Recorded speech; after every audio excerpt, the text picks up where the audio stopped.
আসসালামু আলাইকুম প্রিয় দ্বাদশ শ্রেণী বিএমটি শাখা শিক্ষার্থীবৃন্দরা, আশা করি তোমরা সকলেই ভালো আছো। আজ তোমাদের জন্য কম্পিউটারের অ্যাকাউন্টিং সিস্টেম 2 থেকে আজ আমি তোমাদের পঞ্চম অধ্যায়ের উপর মজুরি ও বেতনের হিসাব রক্ষণ বিএমটি বোর্ড 2023 সালে বোর্ড প্রশ্নটি সমাধান করব।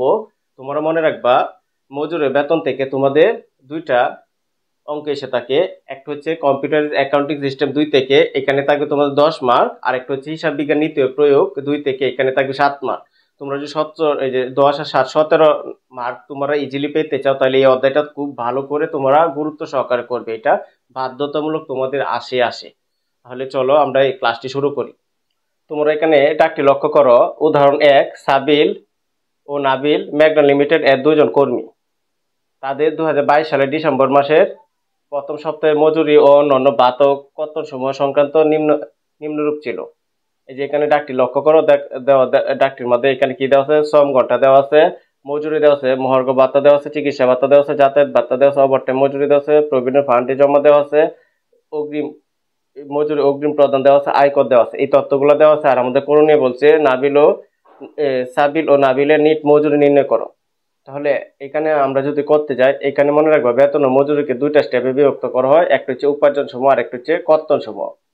তাহলে এখানে দেখো, উপার্জনের মধ্যে আমাদের যে এন্ট্রিগুলো আসবে, এই যে মজুরি আসবে, মহার্ঘ ভাতা আসবে, চিকিৎসা ভাতা আসবে, যাতায়াত ভাতা আসবে, ওভারটাইম মজুরি আসবে।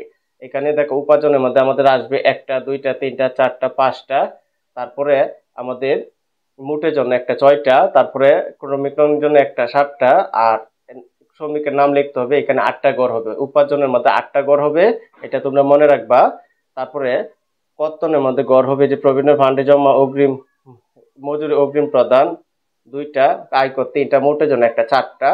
আর তারপরে দেখো কর্তন দিক হবে 4টা আর উপার্জনের দিক হবে 8টা। তাহলে চলো আমরা গড়গুলো কিভাবে হবে আগে গড়টা দেখাই তোমাদের। তোমরা এখানে লক্ষ্য করো, এই যে দেখো প্রথমে হবে ক্রমিক নং, তারপরে শ্রমিকের নাম, তারপরে আমাদের উপার্জনের মধ্যে আছে।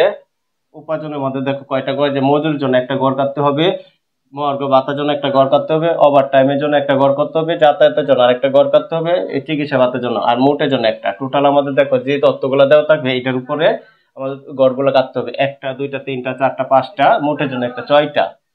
এই যে উপার্জনটা দেখো উপরে দেখো, গড়টা আমি কিভাবে করছি এইভাবে তোমাদের করে নিতে হবে।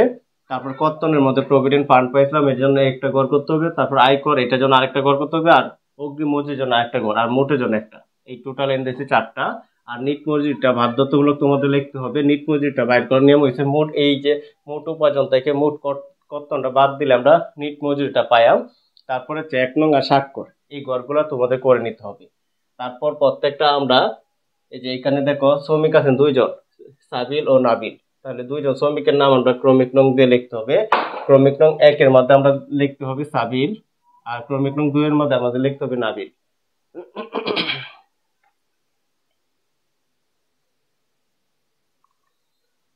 ক্রমিক নং 1 এর মধ্যে আমরা লিখবো সাবিল, আর ক্রমিক নং 2 এর মধ্যে আমরা একটু পাক দিয়ে লিখবো নাবিল। এই যে আমরা লিখে নিলাম। তারপরে তারপরে তোমার এখানে লক্ষ্য করো যে মজুরি আছে আমাদের কত? মজুরি আছে দেখো 1100 আর 1200। তাহলে মজুরিটা আমরা লিখে নিব। সাবিলের গড় হবে 1100 টাকা, সাবিলের গড়ে মজুরি গড়ে বসবে 1100 টাকা, আর নাবিলের গড়ে বসবে 1200 টাকা। এই যে আমরা এটা লিখে নিলাম। তারপরে দেখো মহার্ঘ ভাতা, এখানে দেখো মহার্ঘ ভাতাটা কত আছে। মহার্ঘ ভাতাটা দেখো মূল মজুরির উপর বলছে 20%, 20%। তাহলে আমাদের মূল মজুরিটা কত? 1100 আর 1200, এখানে 20% ধরতে হবে। এটা অবশ্যই ক্যালকুলেটর তোমরা করে নিবা। দেখো 1100 কে যদি আমরা 20% দিই, 1100 গুণ 20 শিফট পার্সেন্ট দিই, তাহলে হবে 220। এখানে হবে 220। তারপর এই যে 1200 কে যদি আমরা 20% দিই, 1200 গুণ 20 শিফট পার্সেন্ট দিলে আমরা পাবো 240। এই যে আমরা মহার্ঘ ভাতাটা লিখে নিলাম। মহার্ঘ ভাতার পরে আমাদের লিখতে হবে যে দেখো চিকিৎসা ভাতা। চিকিৎসা ভাতা এখানে কত আছে? চিকিৎসা ভাতা দেখো এখানে আছে 150 150, দুনো দিক দিয়ে 150 করে হবে। এই দেখো চিকিৎসা ভাতাটা আমি এখানে লিখে দিচ্ছি। এখানে আমাদের হবে, এখানে হবে 150, এখানে হবে 150। চিকিৎসা ভাতার পরে দেখো যাতায়াত ভাতা, মূল মজুরি 10%, 10% ধরার জন্য বলছে। তাহলে এখানে এই যে মূল মজুরি হচ্ছে আমাদের 1100 আর 1200, আর যাতায়াত ভাতাটা বলছে 10% করে ধরার জন্য। তাহলে প্রথমে আমরা 1100 লিখবো। 1100 গুণ 10% দিব, 5% দিলে আমরা পাবো 110। এইখানে যে যাতায়াতের জায়গাতে লিখবো 110। তারপরে এখানে আবার 1200 আছে, 1200 কে আমরা 10% দিব, তাহলে 120 টাকা পাবো। 1200 গুণ 10% দিলে পাবো 120 টাকা। তারপরে দেখো যাতায়াত ভাতার পর ওভারটাইম মজুরি। ওভারটাইম মজুরিটা আমাদের কত আছে যে 400 টাকা 500 টাকা। আমরা লিখবো 400 টাকা 500 টাকা। এই যে প্রথম ঘরে লিখবো 400 টাকা, সাবিলে ঘরে আর এখানে লিখবো 500 টাকা। এই যে আমাদের উপার্জনের দিক দিয়ে কাজ শেষ। এখন আমরা এইগুলা যোগ করে এখানে বসাবো আর এইগুলা যোগ করে আমরা এখানে বসাবো। তাহলে চলো এটা ক্যালকুলেটরে যোগটা করে নিতে হবে। দেখো প্রথমে 1100 আমরা লিখবো। 1100 যোগ তারপরে 220 যোগ তারপরে 400 যোগ তারপরে 110 যোগ তারপরে 150। আমরা যোগ করলে পাবো 1980 টাকা। এখানে আমরা যোগ করলে পাবো 1980 টাকা। তারপরে এইগুলা যোগ করে নিব। প্রথমে 1200 যোগ তারপরে 240 যোগ তারপরে 500 যোগ তারপরে 120 যোগ তারপরে 150। আমরা যোগ করলে পাবো 2210 টাকা।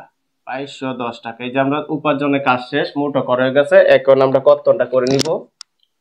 দেখো আমাদের কর্তনের মধ্যে প্রথমে আছে প্রভিডেন্ট ফান্ডে জমা মূল মজুরি বলছে কত 10% ধরার জন্য। তাহলে চলো আমরা মূল মজুরি 10% ধরে নেই। দেখো মূল মজুরি হচ্ছে 1100 আর এখানে হচ্ছে 1200। যদি আমরা মূল মজুরির উপর 10% ধরি, 1100-কে 10% ধরলে হবে 110 টাকা প্রভিডেন্ট ফান্ডে। তারপরে 1200-কে যদি আমরা 10% ধরি তাহলে হবে আমাদের 120 টাকা। এই প্রভিডেন্ট ফান্ডের কাজটা শেষ। তারপর প্রভিডেন্ট ফান্ডের পরে দেখো আমাদের আছে মজুরি অগ্রিম প্রদান 200 টাকা 100 টাকা। প্রথমে 200 টাকা 100 টাকা, পরে আয়কর আছে 120 টাকা 140 টাকা। অগ্রিম মজুরি আছে 200 টাকা, তারপরে 100 টাকা, আয়কর আছে 120 টাকা 140 টাকা। এই যে আমাদের দেখো এখান থেকে কর্তনের কাজও শেষ। এখন আমরা এটা যোগ করে লিখবো 200 100 300 400 430। এখানে যে মোট হবে 430 আর এখানে আমরা যোগটা করে নিব 100 100 200 100 300 360। এখানে যোগটা করলে হবে 360। এখন আমাদের নিট মজুরিটা করে নিতে হবে। নিট মজুরিটা করার নিয়ম হচ্ছে যে মোট উপার্জন থেকে মোট কর্তনটা বাদ দিতে হবে। যে মোট উপার্জন থেকে মোট কর্তনটা বাদ দিলে আমরা নিট মজুরিটা পেয়ে যাব। তাহলে আমাদের অঙ্কটা হয়ে যাবে। দেখো আমাদের মোট উপার্জনটা আছে কত 1980। 1980 বিয়োগ আমাদের মোট কতটা আছে 430। 430 বিয়োগ করলে হবে 1550। এখানে হবে 1550। তারপর এখানে দেখো মোট উপার্জন আছে 2210। 2210 বিয়োগ এখানে মোট কর্তনটা আছে কত 360। এটা বিয়োগ করব তাহলে হবে 1850। 1850। এটা এই যে আমাদের মোট উপার্জন হয়ে গেছে। তারপর আমরা এখানে একটা টান দিয়ে দিব। দেখো এখানে আমরা একটা টান দিয়ে দিব। তোমাদের পাঠ্য বইয়ের মধ্যে এখানে মোট প্রত্যেকটাই নামিয়ে ক্লোজ করে দেয়। তোমরা এইভাবে করলে করতে পারো, না করলে কোনো সমস্যা নেই। তোমাদের মোট হচ্ছে এইটা, এই যে নিট মজুরিটা, এটা যদি সঠিক থাকে তাহলে তোমার অঙ্কটা মনে রাখবে সঠিক। নিচেতে তোমরা এটি যোগফল করলেও হবে, না করলেও হবে। তারপর আমাদের এখানে অবশ্যই লিখে দিতে হবে প্রস্তুতকারক, ব্যবস্থাপক, প্রধান হিসাবরক্ষক, তারপরে ক্যাশিয়ার। প্রথম আমরা লিখে নিব এখানে প্রস্তুতকারক।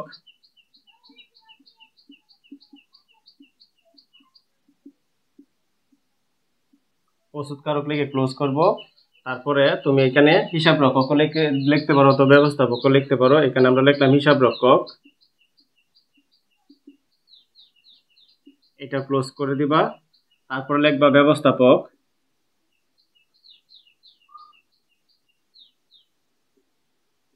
এটা ক্লোজ করে দিবা। তারপর হচ্ছে ক্যাশিয়ার, এটা ক্লোজ করে দিবা। তাহলে আমাদের আনসারটা হয়ে যাবে। আশা করি তোমরা এই অঙ্কটি বুঝতে পেরেছো। প্রিয় শিক্ষার্থীবৃন্দরা, আমার ক্লাসটি যদি তোমাদের ভালো লেগে থাকে তাহলে অবশ্যই আমার চ্যানেলটি সাবস্ক্রাইব করবা, লাইক শেয়ার কমেন্ট অবশ্যই করে নিবা এবং নতুন নতুন বন্ধুদের কাছে আমার ভিডিওগুলো শেয়ার করো। আসসালামু আলাইকুম।